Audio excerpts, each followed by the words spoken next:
Salut à tous, bonjour à tous, j'espère que vous avez passé un super week-end. On est parti pour de nouveau de l'analyse technique sur le BTC, l'Ethereum et 2-3 alts. On a le Injective, Sol, Link, la LTC, FTM et AVAX sur des charts, je pense qu'il faut commenter. On a quelque chose à dire dessus qui peuvent être très intéressantes pour du long terme. Je vais vous expliquer aussi 2-3 petits tweets que j'ai fait.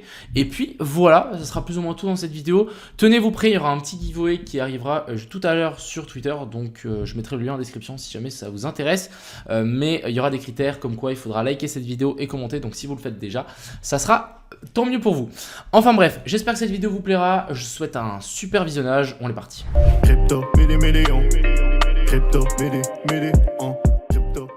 On va direct commencer ici par ce BTC qui tout simplement range entre deux bornes. On a la borne basse et la borne haute.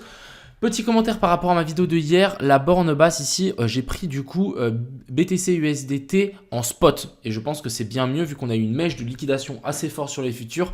Bah en fait la mèche de liquidation est beaucoup trop basse. Donc j'ai préféré prendre du coup le spot. Mais ici qu'est-ce qu'on peut voir? On peut voir clairement un range. Ici on a les bornes hautes. Donc finalement ici vous voyez on n'est pas venu swept le high alors que sur Bybit et sur BitGet oui mais alors que les autres non. Et ici on n'est pas non plus venu chercher le plus bas. Donc classe est clair et net qu'on a des liquidations ici au nord, des liquidations au sud qu'on va revenir rechercher. Donc simplement il s'est pas passé grand chose ici sur cette charte. On a le cours qui s'est ouvert début du week-end qui est par ici, donc finalement on n'aura pas de gap de CME si on close dans ces zones là. Donc ça c'est quelque chose aussi à maintenir, mais voilà, pour le moment moi je patiente. Ce qui est le seul truc assez intéressant, c'est qu'on est venu sweep. Donc vous voyez ici on avait un petit equal low, on est venu le récupérer, et en fait ici ce low là on est aussi venu le récupérer. Donc personnellement le plus bas est assez safe finalement par rapport à ces deux plus bas là qui ont été rect. On a cette poche de liquidité qui est là et on a toujours la poche de liquidité au nord. Donc personnellement, moi, je ne touche à rien. Je ne touche pas le BTC et j'attends simplement soit une déviation ici au nord et une réintégration, soit ici au sud. Donc vraiment nous faire un plus haut par rapport à la ligne. Ensuite, pourquoi pas faire un pullback, on vient chercher un cran plus haut. Ensuite, on redescend, on vient réintégrer donc ce plus bas, pullback sur le du range, et ensuite ici, on descend bien plus bas sur le BTC. Si on dézoome un petit peu sur ce graphique, je vais juste prendre celui-ci.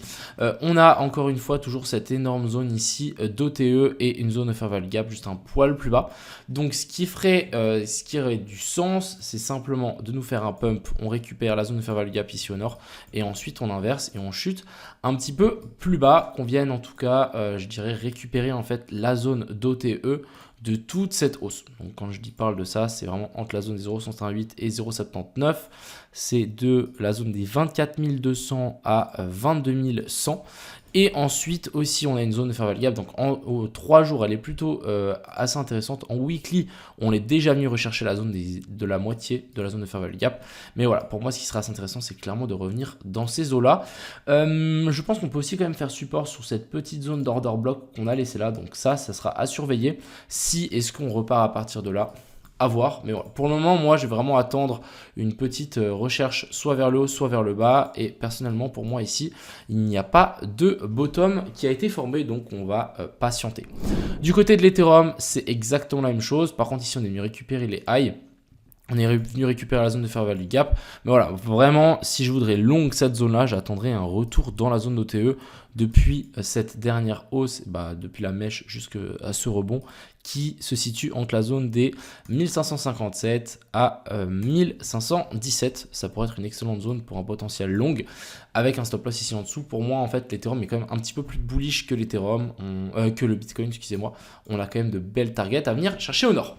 Maintenant, passons directement sur nos alts. On a quand même beaucoup de choses qui sont super intéressantes. Partons directement ici avec AVAX. Donc, si on dézoome AVAX, ici, on peut voir qu'on est clairement dans cette traversée du désert.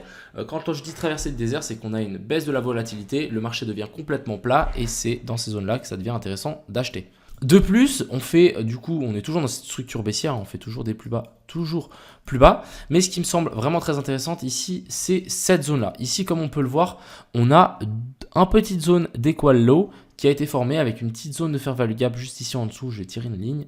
Hop, petite zone de fair value gap. Donc pour moi, ce qui sera assez intéressant ici pour le AVAX, c'est de venir en fait récupérer ces deux zones-là. Je parle de la zone des 9.5 à la zone des 9. Venir swept ces derniers plus bas, donc vraiment récupérer ça, réintégrer, et ensuite là, je pense qu'on pourra matérialiser un bottom. Et c'est à ce moment-là seulement qu'on pourra se dire ok, là ça devient intéressant, là je vais sans doute mettre des billes pour du long terme dans du AVAX.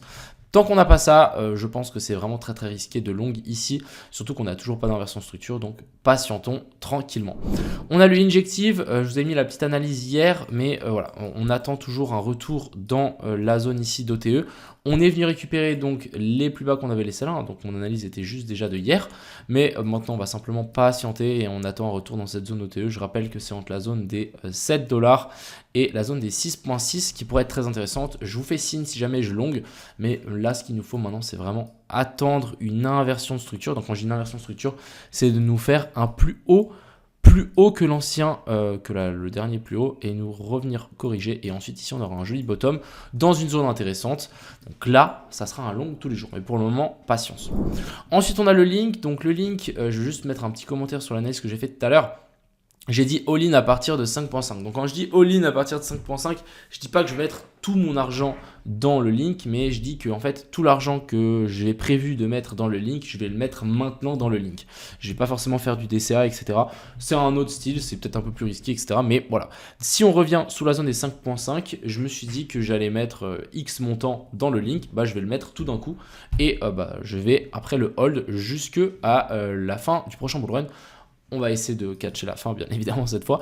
Mais simplement là, je vais le in ici et puis on va simplement patienter pour du long terme. Encore une fois, ça, c'est pas une position en levier que je vais prendre. C'est vraiment une position pour du long terme. C'est de l'investissement et c'est clairement dans ces périodes-là, maintenant que je vais commencer à faire mes investissements pour le prochain bull run petit à petit. Mais voilà, le link fait partie d'une crypto que j'ai envie d'avoir. Donc clairement, je vais en mettre un petit peu à partir de 5.5. Mais voilà, all-in, hein, je dis pas que je vais vraiment faire all-in, all-in, all-in. Hein, c'est vraiment, je vais mettre l'argent que je veux mettre dans le link à ce moment-là sur la zone des 5.5. Ensuite ici, on a le Solana. Bah, je vais vous expliquer en fait pourquoi. En gros, qu'est-ce qu'on a ici sur le link? C'est très intéressant. On a en fait du coup tous ces sommets là qui sont toujours intacts. Donc on a vraiment une grosse poche de liquidité ici bearish qui s'est matérialisée. Donc ça c'est très très bien et c'est bullish étant donné que on veut rect les gens qui sont en train de short le link. Deuxièmement, on peut aussi matérialiser un joli bas de range ici. Donc ça a été matérialisé sur ces derniers plus bas. Ici aussi on a bien rebondi. Ici on a fait notre petite déviation en dessous. Donc pour moi je prends ce long ici seulement parce qu'en fait on est venu récupérer la déviation. Si on n'était pas venu faire la déviation ici, je ne longuerais pas simplement. Donc pour moi ici la déviation a été faite. On est venu récupérer les gens qui étaient en train de long et les gens qui ont mis leur stop loss ici en dessous. On les a récupérés, on a fait paniquer tout le monde. On est reparti vers le haut et maintenant ici on va venir retester donc le bas du range. C'est pour ça que ici je m'attends à un rebond. Plus aussi si on zoome un petit peu en daily, on peut voir qu'on a une petite zone de fair value gap ici qui a bien été intacte et c'est dans cette zone là que je tente de longue. Ce sera vraiment pour moi une entrée parfaite en espérant que ça tienne. Quelqu'un m'a demandé sur Twitter pourquoi qu'est-ce que tu en penses qu'on revienne chercher donc ces derniers plus bas. Simplement, pour moi, on a eu la grosse mèche de liquidation, donc pour moi ici, il n'y a pas de raison de potentiellement venir rechercher ici en dessous. Et ce plus bas là a été clean. Quand je dis qu'il a été clean, en gros, on est passé ici en dessous. Si je zoome un petit peu, on peut voir que ce plus bas là, s'il y avait des gens qui avaient long dans toute cette période, ils auraient mis leur stop loss là. On est venu les récupérer avant de vouloir vraiment repartir assez violemment vers le haut. Donc pour moi, en fait, ici, il y a très très peu de stop loss longues qui sont placés parce qu'en plus, on les a nettoyés une fois et deux fois. C'était tous les autres là. Donc pour moi, ce bottom est plutôt clean. Donc je me dis que ça vaut la peine de potentiellement long ici en espérant et je pense que en fait ce bottom ici est safe. Voilà. Ensuite ici on a le Solana qui revient dans notre zone OTE. Donc j'ai un petit peu réfléchi par rapport à Solana, même si on a une énorme zone de fair value gap ici en 3 jours, c'est pas très très intéressant. Personnellement, moi ce que j'y vois, c'est qu'ici on est venu faire, donc on est venu récupérer ce plus bas là, on avait fait pour moi une belle zone ici d'inducement qu'on est venu récupérer là. Et en plus, ici, on a fait une jolie petite correction en ABC, donc sous-décompté en ABC, ABC, et ensuite ici 1, 2, 3, 4 et 5. Plutôt très très clean ici la correction. Donc pour moi, en fait, on aurait une énorme 1, 2, et ensuite ici, on repart en 3, 4. Et pour moi, la zone aussi d'OTE, c'est la zone dans laquelle on devrait plutôt rentrer sur le Solana. On peut peut-être chercher un petit peu plus bas. Vous voyez qu'on a une petite zone de fair value gap ici en weekly sur la zone des 18.2, qui peut être une entrée sniper. Mais voilà, je pense que rentrer ici sur du Solana peut être très intéressante. Et je pense que je vais sans doute mettre une bille aussi, hein, vu si on dézoome, rendez-vous compte qu'on est à 20 balles et qu'on était à 250 plus haut. Donc vraiment, c'est assez violent. Ensuite, ici, on a le Litecoin qui est aussi extrêmement intéressant. Je rappelle que j'avais dit que j'allais pas long le Litecoin tant qu'on n'aura pas clean ces derniers plus bas. C'était dans mes dernières vidéos. On est venu récupérer tout. Vous voyez que là, si je tire une ligne par rapport à ce dernier plus bas, on est venu liquider tous les gens qui étaient en long et qui avaient mis leur stop loss ici en dessous. Donc ça, c'est très très bien. Et là, je suis beaucoup plus confiant de potentiellement rentrer dans le Litecoin. Si on dézoome un petit peu, on peut voir qu'on est en train de latéraliser tranquillement. On est venu récupérer donc les liquidités qu'on avait ici au nord. Pour moi, en récupérant ces dernières liquidités, on est clairement, je pense, dans un marché haussier ici sur le LTC. Après, on verra si on nous fait une Ethereum ou pas, étant donné qu'on a quand même des liquidités à venir chercher ici. Mais je pense qu'ici, ça peut être une jolie petite zone pour un potentiel, pour essayer simplement, et de long pour du long terme. Plutôt de acheter pour du long terme, excusez-moi. Mais vraiment, ça peut être très intéressant. Après, ici, clairement, on peut s'attendre à une petite dernière mèche ici en dessous, étant donné qu'en plus ici on a laissé un equal low sur ces dernières zones, mais pourquoi pas nous faire un truc comme ceci. Donc clairement patientons, mais ça peut être très intéressant de mettre une pièce ici sur le LTC pour du long terme. Et on va finir par le FTM. Vous savez que j'adore ce petit coin, le FTM, donc pour moi, je vais mettre des pièces clairement sur l'FTM, mais en fait, je pense que c'est trop tôt. J'avais déjà tenté à l'époque, mais bon, ça n'était pas trop fonctionné. Simplement parce qu'en fait, on a laissé des plus bas. Donc ici, clairement, on a un lot qui n'a pas été cherché. Ici, on a des lots qui n'ont pas été cherchés. Donc pour moi, ça ferait énormément de sens de venir chercher sous la zone des 0,15. Si on passe sous la zone des 0,15, là, je mettrai mon argent en position. Donc simplement, on va patienter. On attend un retour sous la zone ici des 0,15 pour récupérer les dernières liquidités. Pourquoi pas même toucher en fait cette trendline ici, hein. Je pense qu'on a même une autre, mais bon, je suis pas fan de ce genre de trendline. Voilà, bon, celle-là, elle est plutôt pertinente, on va dire.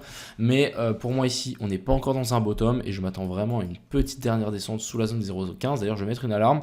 Au moment où on passe là-dessous, sachez que je serai in pour du long terme sur notre petit FTM. Et ensuite, on va simplement patienter, hein. Ça veut dire qu'on l'achète à 0,15 centimes. Le FTM est déjà monté à environ 3 $. Donc, ça nous fait un x20, ce qui est plutôt pas mal. Donc voilà ce que je voulais vous partager aujourd'hui dans cette vidéo. N'hésitez pas à mettre en commentaire les alts que vous voulez voir dans les prochaines vidéos. N'hésitez pas à mettre aussi un commentaire pour participer simplement au concours et un petit like. Et sur ce, je vous souhaite à tous une agréable fin de journée, un agréable dimanche et un bon début de semaine. C'était Crypto Millions. Ciao.